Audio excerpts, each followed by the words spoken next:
네, 출발하겠습니다. 다 모이신 것 같아서 일단 출발해 보겠습니다. 오늘 강의 나갈 내용은 기존에 공지도 됐겠지만 업종별 세무실무 강의, 웹툰 작가, 웹소설 작가 이렇게 진행해 보겠습니다. 저 나가 보면은 일단 내용은 사업자 등록 관련 여부, 뭐 보통은 사업자 등록을 하진 않으세요. 사업자 등록을 하진 않으시지만 어떤 상황에 따라서 사업자 등록을 하셔야 될 수도 있고, 혹은 하지 않아도 되지만 하시는 분도 계시고 그런 부분들이 있기 때문에 그와 관련한 1번 사업자 등록과 관련돼서 Q&A 주요 사례 위주로 말씀 나눠볼 거고요. 두 번째에서는 부가가치세, 그리고 끝에 소득세 관련해서 말씀을 나누도록 하겠습니다. 자, 진행 먼저 해보시면 말씀 진행하겠습니다. PPT로 이걸 하려고 했는데 PPT가 지금 구현이 안 돼서 일단 PDF로 진행하는 거 양해를 좀 부탁드리고요. 이렇게 퀘스천을 이렇게 어느 분이 주셨다고 가정해 볼게요. 집에서 혼자 작업을 하고 계신 분이 있어요. 웹툰 쪽이든 웹소설이든. 그런데 플랫폼이랑 계약을 맺어서 작가 활동을 하고 계신데 이런 경우에 꼭 사업자 등록을 해야 하는가? 그래서 앤서 이렇게 말씀을 드리면 일단 개인 단위에서 이 활동을 하시는 거잖아요. 그렇죠? 개인 단위에서 이런 개인이 물적 시설 없이, 물적 시설은 대표적으로 뭐냐면 작업장이 대표적인 그 사례가 될 거고, 그리고 근로자를 고용 없이 그냥 개인이 단독으로 일을 한다면 그거는 사업자 등록을 하셔야 되는 대상이 아니에요.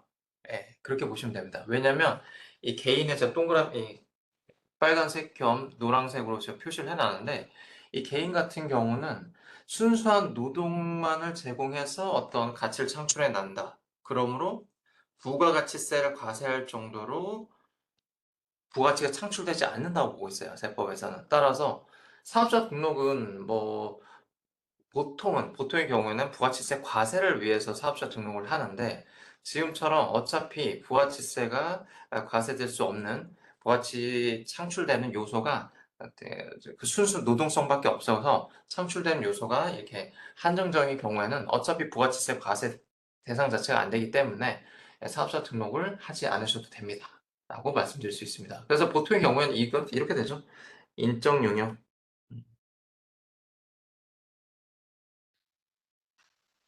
인적 용역으로 3.3 떼이고 보통 돈을 수령 받으실 거예요. 인적 용역 제공하시고 그다음 원천 징수 3.3% 원천 징수 당한 다음에 요거에 대해서 우리 5월 달에 종합소득세 신고를 진행하잖아요. 그죠? 그렇게 해서 보통은 진행하게 된다. 사업자 등록 자체가 아예 없으니까 그렇게 진행하시면 되겠다라는 거고 하단에 보면 아까 물적 시설 그리고 근로자 이런 표현을 썼었는데 하단에 이런 문장이 남아 있고요. 근로자 같은 경우는 인적 시설이라고도 표현을 합니다. 인적 시설, 인적 시설. 그리고 이 물적 시설 같은 경우는 그 뜻이 이 밑에 나와 있어요.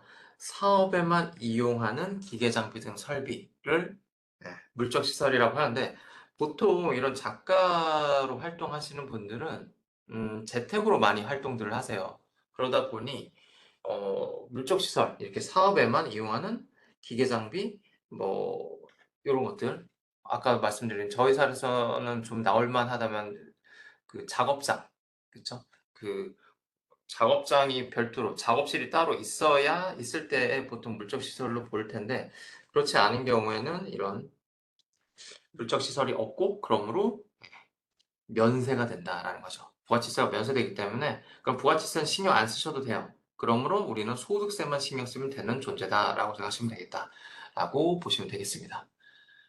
다음 페이지로 가면은 자 그리고 여기 아까 우리가 부가치세가 면제되는 이유는 순수하게 자신의 노동만을 제공해서 그렇게 해서 가치가 창출되기 때문에 부가치세가 과세될 여지가 없다. 따라서 사업자 등록은 생각하지 않으셔도 된다라고 보시면 되고요. 그리고 그다음 두 번째 퀘스천. 집에서 혼자 작업을 하고 있어요. 재택을 하고 계신 거죠. 그럼에도 불구하고 사업자 등록을 내는 것이 가능한 것이냐. 예. 그리고 만약 냈을 때 장점이 있다면 무엇이겠느냐 이런 질문도 나올 수 있거든요. 가능은 합니다. 사업자 등록은 꼭 과세를 위한 사업자 등록만 있는 게 아니에요. 즉 부가치세 과세를 위한 사업자 등록만 있는 게 아니고 부가치세 면세 대상이지만 사업자 등록을 하려면 할 수도 있습니다. 네, 그럴 수 있기 때문에 면세 사업자 등록을 신청하는 것은 가능하고, 그리고 이렇게 했을 때 장점은 사업용 카드 등록이 가능해요. 사업용 카드 등록이 가능하기 때문에 사업용 경비 소명이 보다 원활할 수 있다라고 보시면 되겠습니다. 그럼 여기서 사업용 카드 등록이 뭐냐라고 좀 생소하실 분이 계실 거예요. 왜냐면 우리 아까 캐천 1번에서 말씀 나눴던 그러니까 종합소득세 신고만 하고 보통 끝난단 말이에요. 그 작가분들의 행위는 보통. 그런데 이렇게 사업자 등록을 내시면 사업자 등록 번호라는 게 만들어져요. 사업자 등록 번호. 사업자 등록 번호가 만들어지면 이 사업자 등록 번호 기준으로 내가 사업용 카드라는 거를 등록해 놓을 수가 있습니다. 이렇게 홈택스에서 등록을 하면 돼요. 지금 상태에서, 그러니까 보통은 주민번호만 갖고 있는 분들이 많으시기 때문에, 사업자 등록 자체가 없으시기 때문에, 그래서 주민등록번호만 있고 그 주민번호만 갖고 계신 분들은 5월달 소득세 신고만 하면 된다, 이렇게 정리가 되는데, 혹시라도 이렇게 면세사업자 등록을 내신다면 사업자 번호가 생성될 것이고, 그리고 이 생성된 사업자 번호를 바탕으로 3년 카드 등록이 가능할 것이고, 그러면 이거는 여기 이 카드로 쓰는 거는 내가 사업용으로 쓰고 있어요 라고 선언한 셈이 되는 거거든요. 그러면은 이런 사업용 경비를 소명하여야 할 순간이 온다면 세무서에서 혹시라도 전화가 와서 이러이러한 경비에 대한 소명을 좀 해주세요 라고 문의가 온다면 좀 그래도 상대적으로 소명이 원활할 수는 있겠죠. 실무에서는 보통 이렇게 사업자 등록이 없으신 분들이 대부분이기 때문에, 그래서 5월달 소득세 신고할 때 카드 엑셀 자료를 받아서 그래도 좀 경비로 반영할 만한 것들이 무엇인가 해서 좀 추려서 신고를 하거든요. 근데 이렇게 카드 등록이 가능하다면은 좀 이런 소명이 좀 원활한 부분이 있겠다, 이 정도로 좀 생각해 주시면 되겠습니다. 그리고 여기도 이런 내용을 적어 놨는데, 이렇게 또 이렇게 되면 해주셔야 되는 게, 아까는 우리가 5월에 종합소득세 신고만 생각하면 된다고 말씀드렸어요. 하지만 사업자 등록을 하기 때문에 비록 이렇게 면세 사업자 등록이지만, 어쨌든 사업자 등록을 하기 때문에 뭔가 달라도 달라야 될 거잖아요. 그렇기 때문에 5월 소득세 신고 외에 2월 달 사업장 현황 신고라는 게 있습니다. 이것도 홈택스에 기능이 있거든요. 그래서 이 홈택스 상으로 2월 달에 사업장 현황 신고, 그리고 5월 달에 소득세 신고, 이런 식으로 진행을 해주시는 게 이렇게 면세로 사업자 등록을 내셨을 때 그렇게 처리하셔야 되는 업무의 로직이다, 스텝이다 라고 보시면 되겠습니다. 자, 이렇게 보시면 되겠고, 그 다음 페이지를 또 보시면, 자, 이런 사례가 보이죠?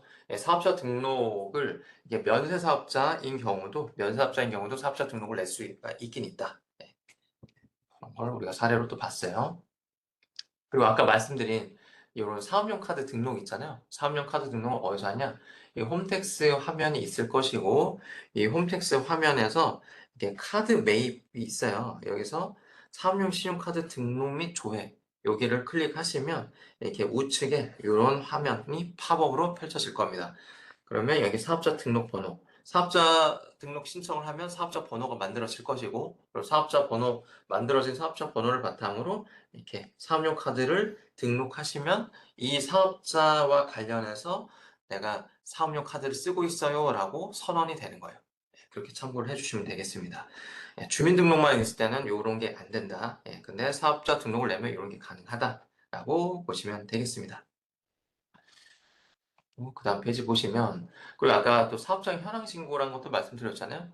이 검색어예요, 검색어. 이거 홈택스 상의 화면이고, 이 검색어에서 사업장 현황 신고라고 치시면 관련 화면이 뜨겠죠. 이렇게 사업장 현황 신고서로 갈 수가 있는 거고, 여기에서 뭐 일반 신고로 스텝 눌러갖고 우리가 출발하면 되겠죠. 그래서 작성하기 버튼 눌러갖고 우리 진행하면 되는데, 세부적인 어떻게 신고하지 않은 세부적인 입력 방법이나 이런 거는 다행히 홈택스상의 요 사업장 현황 신고 방법이 유튜브에 올라온 게 있습니다.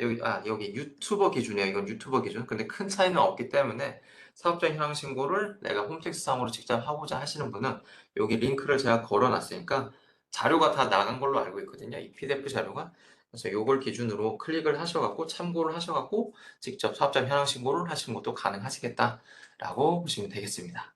그리고 그다음 자, 세 번째 질문. 집에서 혼자 작업을 하고 있으나 채색 등을 어시분으로부터 도움을 받고 있다. 이런 경우 많으실 것 같아요.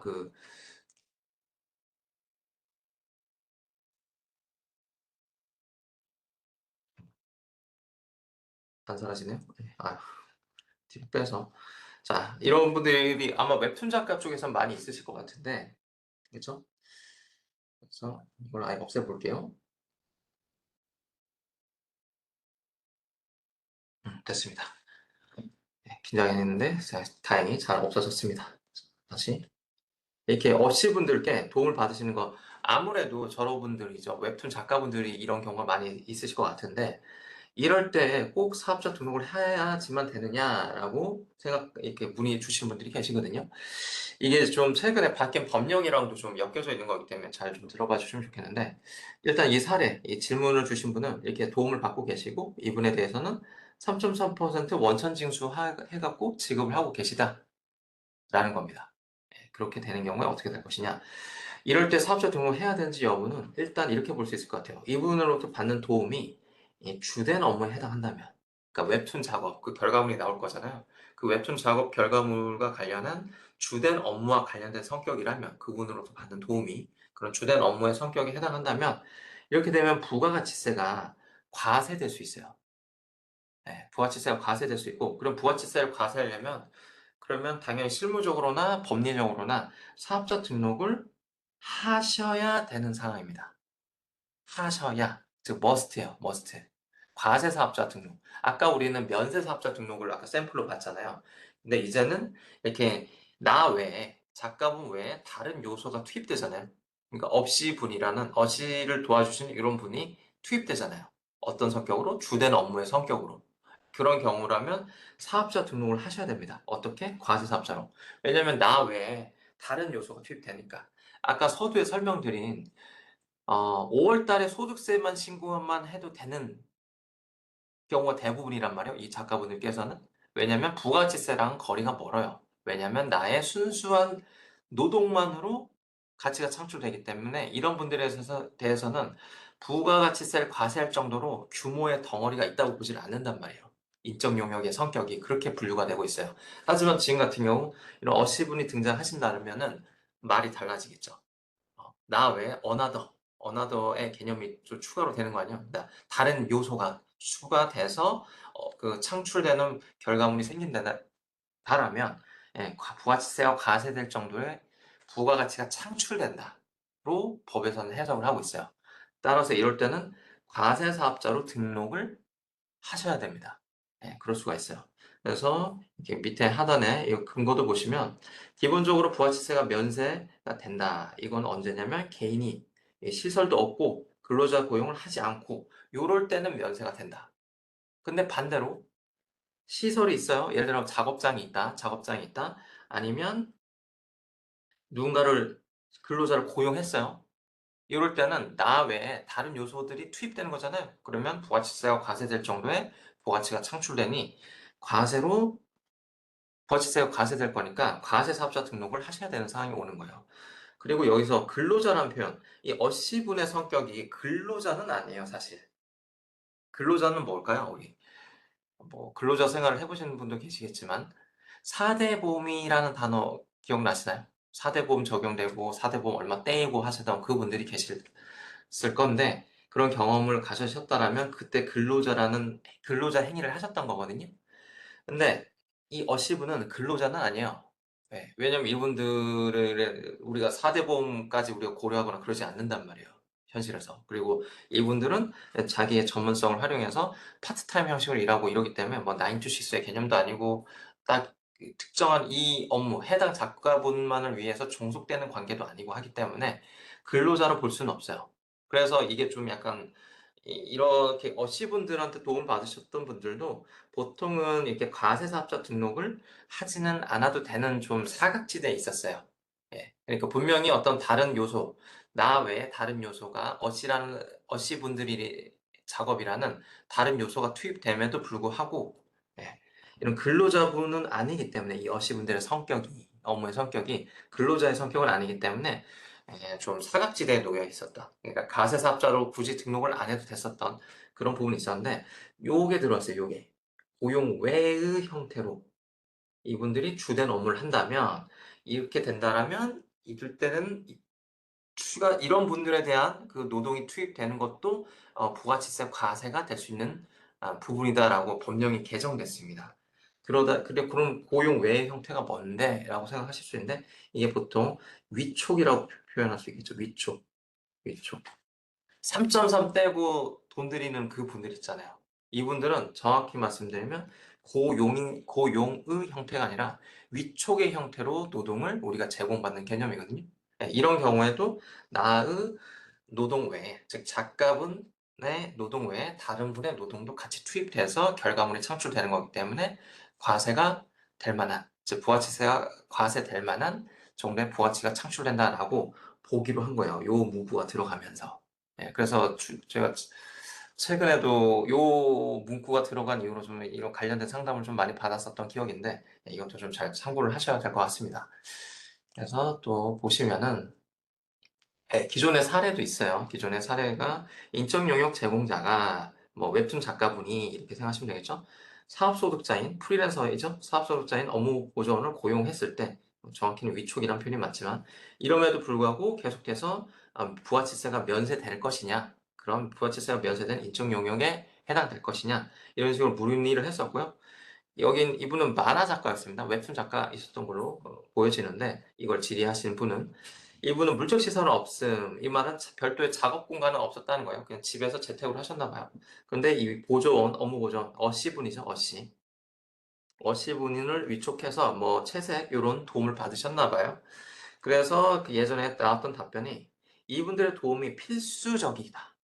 뭔가 아까 주된 업무여야 한다. 그런 개념과 좀 맥락이 일맥상통할 수 있을 것 같은데 주된 업무 혹은 필수적이다. 이런 경우라면 과세가 될 수 있다라고 예전에 나온 예규가 이렇게 있습니다. 그래서 아마도 제가 개인적인 견해는 그분들께 지급되는 그 대가 있잖아요. 지급하는 대가의 크기, 또 그 대가의 크기, 아무래도 세무적으로 관점에서는 숫자를 갖고 저희가 좀 판단할 때가 많기 때문에, 물론 그 외에 다른 요소도 판단할 게 많이 있지만, 금전적인 대가의 지급의 성격이 좀 그 덩어리가 좀 크다면은 예를 들어 웹툰이든 뭐 웹소설이든 어떤 업무를 함에 있어서 한 뭐 1억 원을 한 1억 원의 수입을 얻으셨어요. 근데 계속 상시적으로 이분을 위촉해서 쓰시고 그러니까 업무에 도움을 받으시고 그 지출하시는 금전의 크기도 꽤 한 몇천만 원 단위로 꾸준히 지출이 된다라면은 그 아무래도 그 성격이 필수적이고 주된 업무의 성격이지 않을까. 그러므로 과세사업자로 등록해야 되지 않을까라는 생각을 해봐요.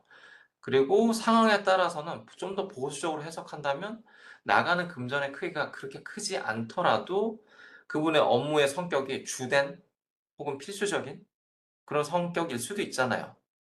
그렇게까지 감안한다면 금전의 크기에 상관없이 부가시세 과세사업자로 등록하셔야 될 수도 있겠다. 보수적으로 해석을 한다면 그렇게 좀 봐야 되지 않을까 싶어요. 따라서 이렇게 작가분들도 이제는 부가치세가 과세될 수도 있는 사항이다라는 거를 좀 주의를 해주셔야 될 것 같아요. 자, 그리고 네 번째 그 질문.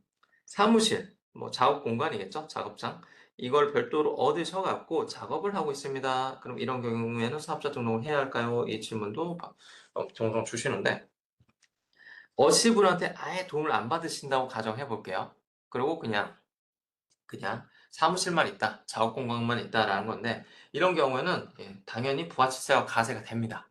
예. 아까 나 외에 다른 요소가 투입돼야 되는데 그 다른 요소라면 인적 시설 또는 물적 시설이란 말이에요. 여기서 이 사무실이라 함은 물적 시설에 해당하고 왜냐면 여기서 뭐 의식주를 하거나 하는 그런 가사용 공간이 아니라 내가 정말 그 집필과 관련한 그런 공간으로 쓰는 사업과 관련해서 쓰는 사업에만 쓰는 그런 공간이 되는 거잖아요. 이런 경우에는 부가치세와 과세되는 그런 상황에 놓이게 됩니다. 따라서 과세사업자로 등록을 하셔야 돼요. 이렇게 되는 상황이다라고 보시면 되겠고, 그다음 그러면 이렇게 화가 보통 업종 코드가 보통 화가라고 떠요. 웹툰 작가, 웹소설 작가 이렇게 별도로 뜨지는 않는 상황이라서 이거는 웹툰 작가분의 케이스였던 기억인데 화가 웹툰 작가분은 이렇게 화가로 업종 코드를 내 갖고 일반 과세자로 사업자 등록을 한 거죠. 이런 케이스도 존재한다라는 거. 자, 그러면 이렇게 한번 정리를 해볼게요. 자, 그 상황에 따라서 사업자 등록을 어떻게 신청하는지, 그리고 각각의 상황별 주요 납세 의무는 어떻게 되는지 한번 그걸 같이 봐볼게요. 유형일은 이렇게 그림으로 우리가 생각해 볼게요. 이렇게 이거 작가분이에요. 작가분 혼자서 일을 하시는 거예요. 그래서 작가분만 일한다. 이럴 때는 나 혼자서 순수하게 나의 노동만으로 일을 해내시는 분은 사업자 등록 신청 의무 자체가 없어요.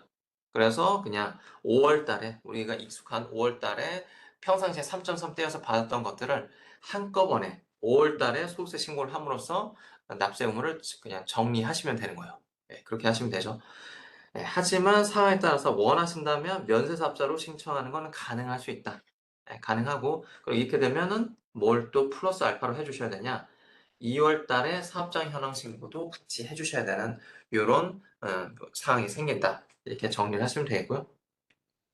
두 번째 케이스, 이건 이렇게 작가분이 계세요. 작가분이 계시고 여기 플러스 알파의 요소가 들어가요. 이렇게 인적시설, 사람, 혹은 작업공간. 적당한 그림이 없어서 얘를 가져다 썼습니다. 이렇게 물적시설, 물이라고 적을게요. 이렇게 오화예요, 오화. 둘 중에 하나라도 갖추면 나 외에 플러스 알파의 요소가 투입되는 거잖아요. 이런 경우에는 과세로 사업자 등록을 신청하셔야 되는 의무, 머스트가 생기는 게 되는 거예요. 이렇게 되면 어떻게 되냐? 만약에 일반 가세자로 사업자 등록을 내시게 된다면 1월, 7월에 일반 가세자, 개인 사업자이면서 일반 가세자로 사업자 등록을 신청하시면요. 1월, 7월 달에 부가치세 신고를 해야 됩니다. 1월과 7월에 그렇게 되는 거고 만약에 간이 가세자로 사업자 등록을 내신다면 1월에만 부가치세 신고를 하시면 돼요. 그렇게 정리가 되는 거고 그리고 이렇게 사람을 누가 쓴다라면 원천세라는 걸 신고를 해주셔야 됩니다. 원천징수 떼서 3.3 보통 떼서 원천징수 떼 한 다음에 지급을 하실 텐데 그럼 그에 대한 경비 처리를 하기 위해서 원천세 신고라는 걸 해주셔야 돼요. 이것도 우리가 돈을 지급하는 사람에게 이런 의무가 있거든요. 그래서 이런 경우 원천세 신고도 있고 그리고 5월달 소득세 신고는 뭐 항상 있는 거죠. 존재하는 거죠. 기존과 마찬가지로. 그렇게 해서 이렇게 유형 2 같은 경우는 좀 더 뭔가 해야 될 게, 신경 쓸 게 좀 더 많아져요. 그렇게 보시면 되겠다. 그리고 실무에서는 아무래도 그리고 일반 가세자로 사업자 등록을 내시는 경우가 좀 더 많겠다라고 보시면 될 것 같아요. 왜냐면 간이 가세자로 사업자 등록을 내면 세금 계산서 발급이 안 될 수가 있어요. 안 될 수도 있다라는 건 될 수도 있다라는 뉘앙스죠. 제 말의 뉘앙스는. 왜냐면 세금 계산서가 발급 가능한 간이가세자도 있긴 해요. 현재 지금 개정된 규정에 따라서. 근데 그게 매출액이 4,800에서 1억 400만 원 사이로 존재하는 그런 간이가세자만 세금 계산서가 발급 가능합니다. 예. 그러면은 거기 그 범위 4,800에서 1억 400만 원 요 사이가 아닌 그 범위를 벗어나 버리면 예, 간이가세자가 4,800만 원 미만이라고 볼게요. 4,800만 원 미만이 되면은 세금 계산서 발급이 불가능한 간이가세자가 되거든요. 그렇게 돼 버리면 세금 계산서 발급이 불가능한 상태에 놓이게 되는 거고 이렇게 되면 플랫폼한테 세금 계산서 발급이 불가능하게 돼요. 왜냐면 보통 지금 이 플랫폼의 그림이죠. 그래, 플랫폼이라고 가정하고 이 플랫폼에서 보통 우리가 연재를 하고 그리고 그에 대한 수입을 얻으시잖아요. 대부분 그렇게 일을 하고 계실 텐데 이 플랫폼이랑 일을 할 때는 보통 세금 계산서 발급이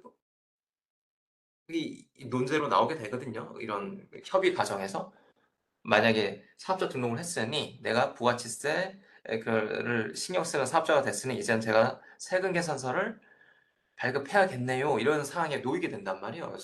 이 부가치세라는 개념이 등장하게 된다라면. 그럼 상대방도 이 플랫폼에서도 당연히 자신들이 지급하는 대가에 대해서 부가치세 포함해서 지급을 하실 거고, 그에 대해서 세금 계산서 수치를 한단 말이에요.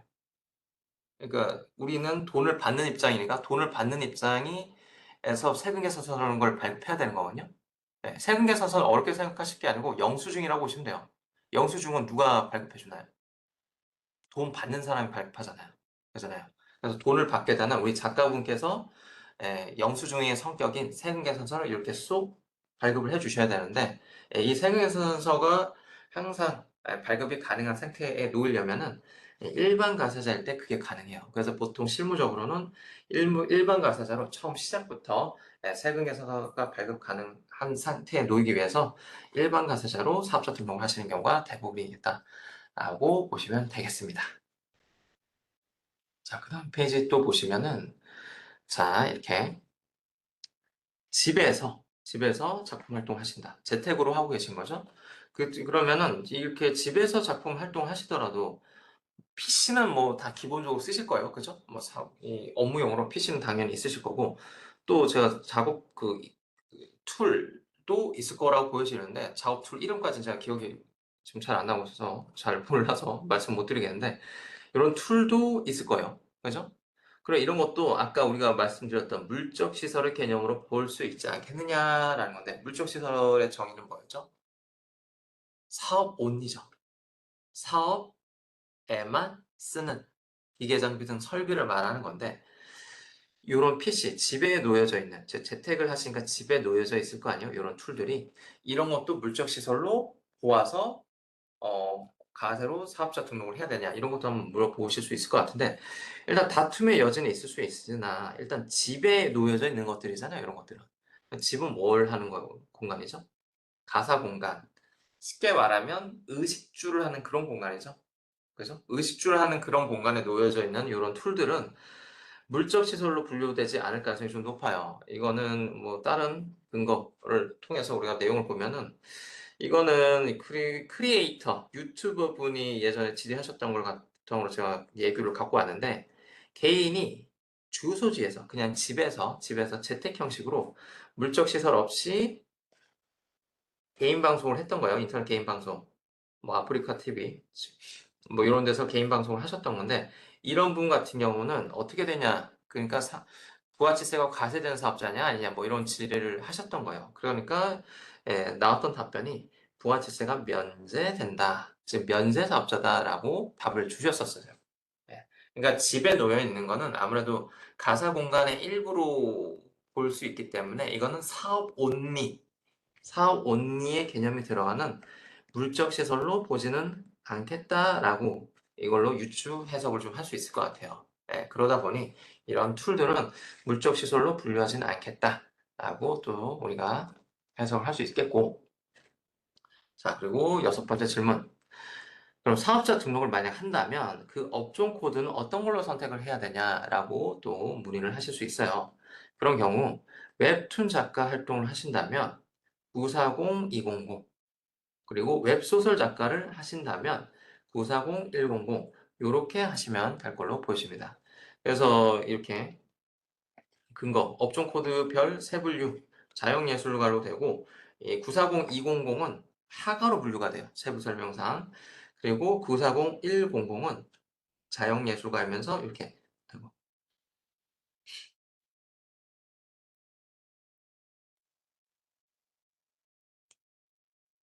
자영예술가이면서 작가로 구분이 됩니다. 작가로 구분이 됩니다. 따라서 여기에 맞는, 지금 우리가 이 업종 코드라 함은 자신의 행위, 활동 행위, 업무 행위에 맞춰서 우리가 업종 코드를 선택해야 되는 거든요. 따라서 이런 세부 설명상 각각의 이런 숫자를 활용해서 업종 코드를 사업자 등록할 때 업종 코드로 사용하면 되겠다. 업종 코드는 뭐 사업자 등록 개념도 낯서신 분들이 계실 것 같아서 미리 부연 설명드리면, 사업자 등록을 할 때는 업종 코드가 무엇이다라고 적는 란이 있어요. 그게 6자리거든요. 업종 코드는 참고로 국세청에서 만들어 놓은 그런 행정상의 그 분류 체계고요. 이 업종이 A인지 B인지 그걸 구분하는 분류 체계라고 보시면 돼요. 그리고 이 업종 코드에 사업자 업종 코드는 사업자 등록을 신청할 때 필수적으로 기재해야 되는 그런 숫자입니다. 따라서 각각 사항에 맞추셔 갖고 이런 번호를 활용하셔서 사업자 등록을 하시게 될 때는 이런 업종 코드를 기입을 하시면 되겠다라고 말씀을 드립니다. 그다음 자 이렇게 또 드라마 작가인데 어떻게 내가 업태가 업종이 분류가 되냐 이런 걸 질의하신 분이 계셨어요. 드라마 작가 전반적으로 우리는 다 작가의 개념이죠. 그죠? 웹툰 작가, 웹소설 작가 전반적으로 작가라고 볼 수 있는데 이런 분은 비공연 예술가 그리고 자영 예술가로 분류가 된다라고 보시면 되겠다. 이런 사례도 같이 한번 보셨고 그다음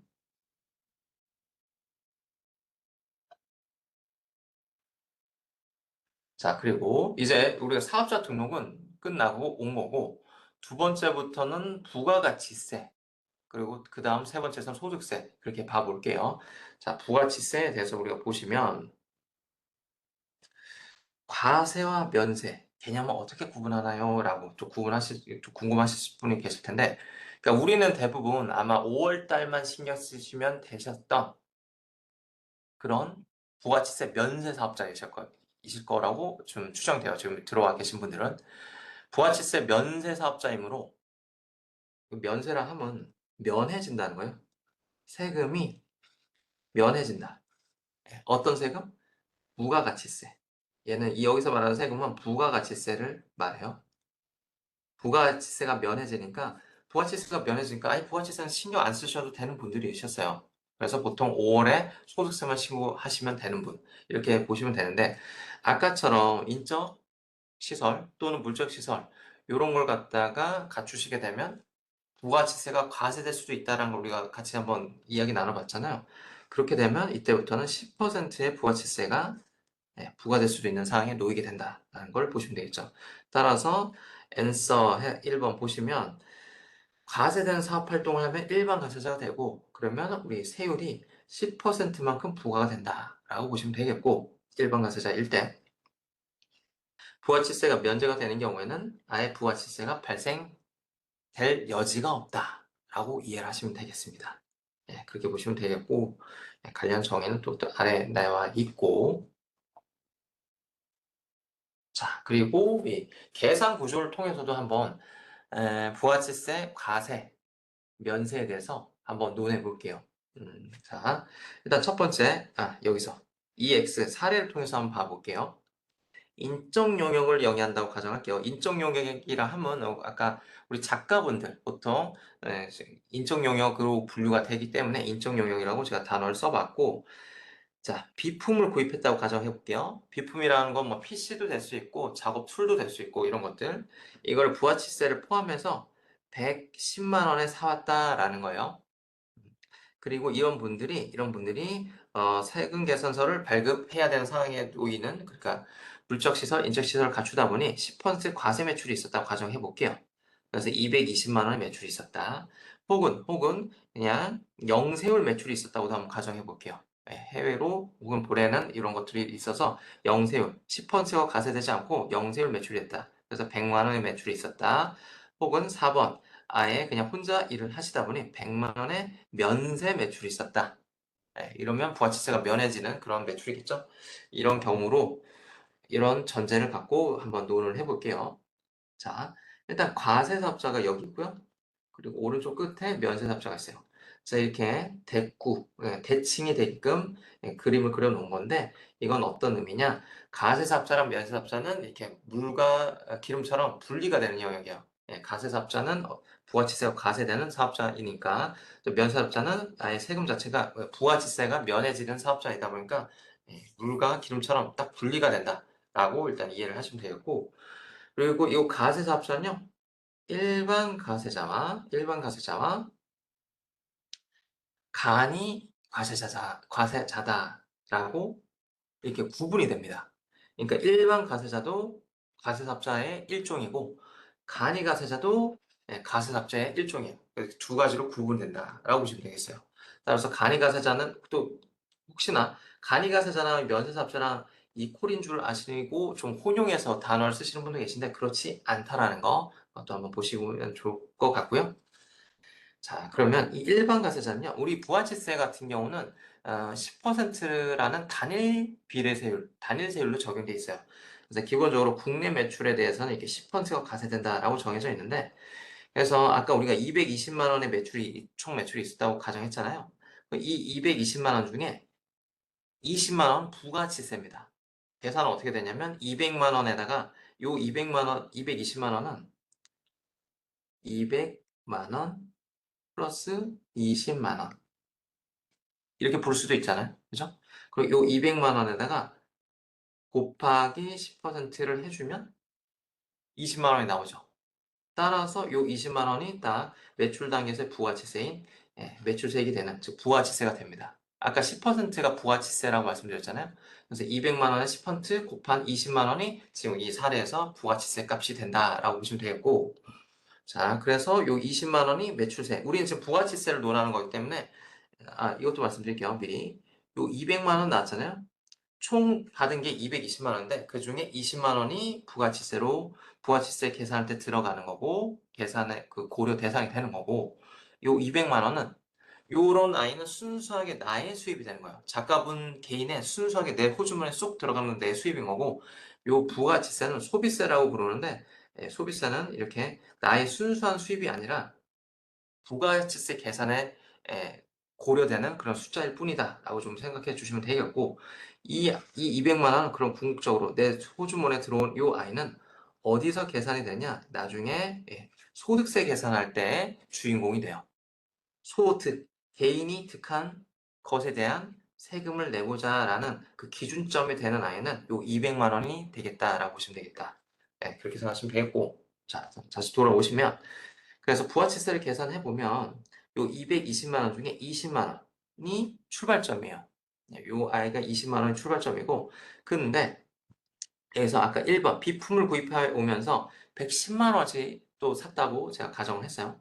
그럼 요 110만 원은 또 100만 원과 플러스 10만 원 요렇게 구분할 수 있을 것이고, 요 10만 원만큼이 부가가치세다라고 말할 수 있을 거예요. 왜냐하면 100만 원에다 10% 곱하면 또 10만 원이 나올 거니까. 자, 그럼 다시 돌아오면 요 10만 원만큼인 부가치세를 요 밑단계에서 빼줍니다.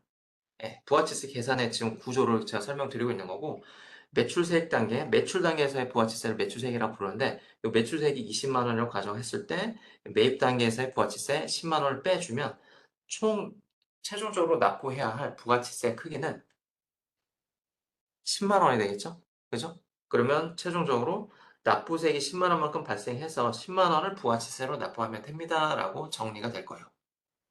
이렇게 보시면 되고, 일반 과세자인데 어떤 이유로 영세율이 됐다고 가정해 볼게요. 영세율이 됐다고 가정해 볼게요. 그러면은 영세율은 뭐냐? 10%의 부가치세가 아니고 0%의 부가치세가 과세된다고 해갖고 영세율이에요. 뭐 그렇게 어려운 개념은 아니에요. 그래서 영세율이 적용될 때는 매출세액 단계에서 0이 들어갑니다. 매출세액 단계에서 0이 들어가요. 왜냐면 아까 영세율 매출이 100만 원이라고 말씀드렸는데 100만 원에다가 곱하기 0% 하면 0이죠. 그렇기 때문에 매출세액 단계에서 0으로 출발하는 거고, 그리고 아까 비품 사오면서 묻어 있었던 10만 원, 110만 원 중에 10만 원 부가치세는 고스란히 갖고 오면은 0 빼기 10만 원 하면 마이너스 10만 원이 되는 결과가 나오거든요.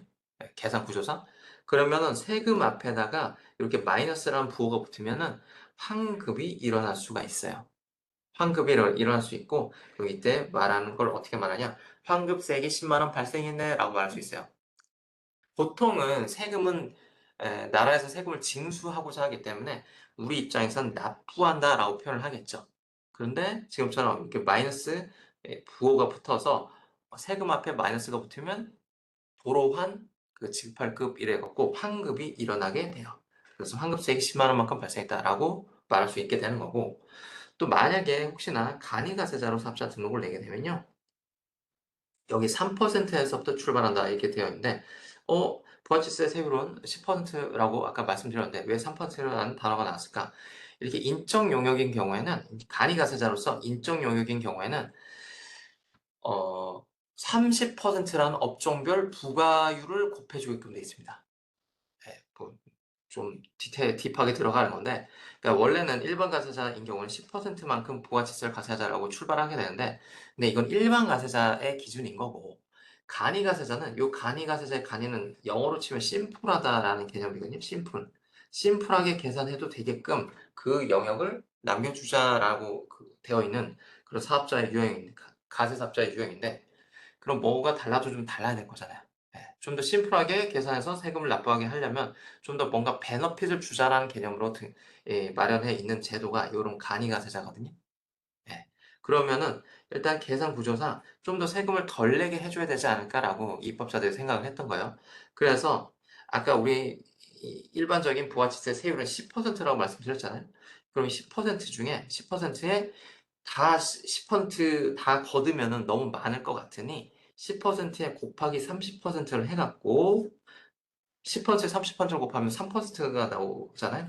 네. 3%만 가세를 하자라고 출발점이 3%만큼 과세를 하자고 그렇게 또 입법상의 논의가 있었던 거예요. 그래서 요걸 갖다 업종별 부가율이라고 해요. 업종별 부가율인데 인적 영역 같은 경우는 이 업종별 부가율이 30%가 됩니다. 그래서 10에다 30%를 곱하고 이 3%에서부터 계산의 출발점이 된다라고 보시면 되고 그럼 요 66,000원이라고 되는데 얘는 어디서 나온 숫자냐?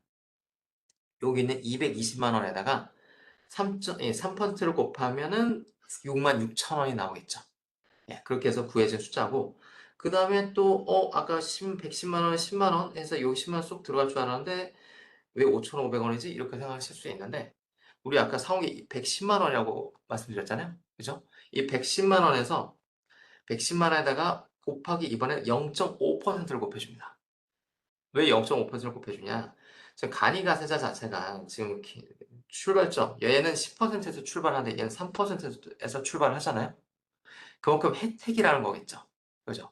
혜택이라는 건데, 이렇게 가뜩이나 이 매출세액 단계에서 혜택을 받아서 출발하는데, 이 매입세액 단계에서 여기 10만 원이라는 숫자가 오면 너무 공제되는 폭도 너무 커지는 거죠.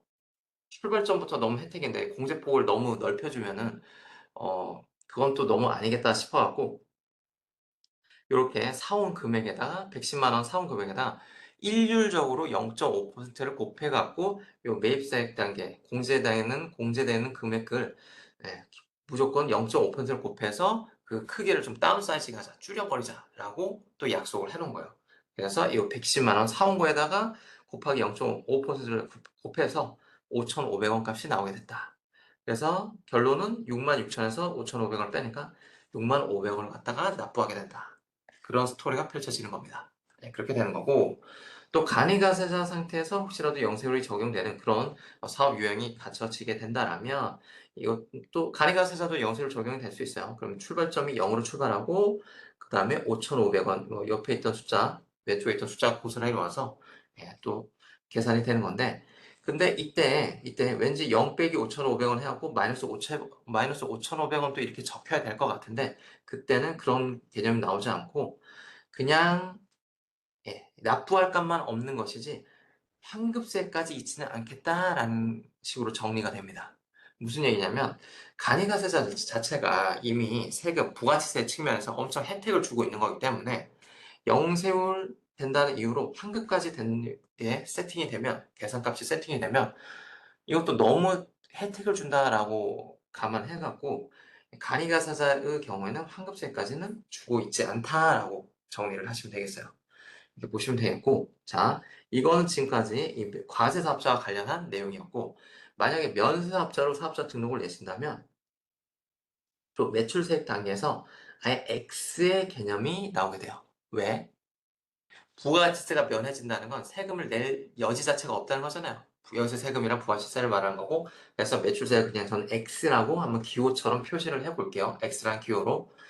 그럼 매입세, 아까 우리 110만 원 사오면서 10만 원 묻어있던 부가치세는 어떻게 되냐?